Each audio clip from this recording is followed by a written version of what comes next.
If you judge this egusi pepper soup by the way it looks, you'll be missing out on something so delicious. And the best part is that it doesn't take time to cook at all. Hello everyone, welcome to my channel.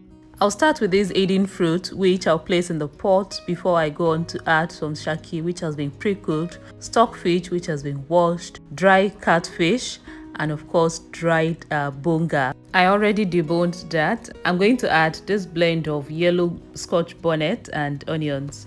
This is basically what I used, but of course more of the peppers. I added 2 stock cubes and I'm going to add some warm water to cook this. Of course I also added salt. So while that is cooking, I am going to toast my egusi. I am using the small seed egusi, nothing different, just size.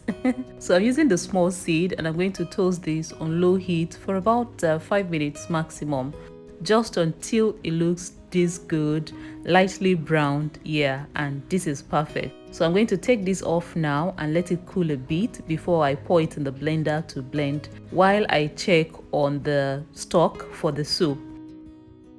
Going to check to see if it needs more water. Of course it did, and I added some more and continued to cook while I go blend the egusi, which has been toasted. I blended this quickly and returned to check on my stock, which was now ready at this time. First, I took out the aiden fruit, which has released enough aroma and flavor into the stock, and then I took out the catfish too, so it doesn't break while I try to mix. If you like this video, please don't forget to give me a thumbs up. Thank you. Okay, so now is a good time to add the blended egusi, followed by some pepper soup spice mix and ground crayfish.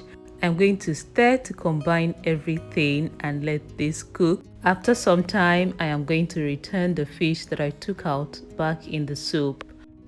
Look, I am going to tell you the absolute truth about the soup. It tastes 100 times better than it looks. Just forget about the fact that it is not very attractive. Go and try it and you will come back to testify. I have now returned the fish in the pot, and it's a good time to add some thinly sliced Uziza leaves. That is going to give the soup another level of flavor. Please don't skip this part. It is very important to complete this soup. I'm just going to let this simmer on low heat for another 3 to 5 minutes and this soup will be ready. It is ready, as you can see. I chose to make this soup light because it's pepper soup, but if you want yours thicker than this, absolutely do you.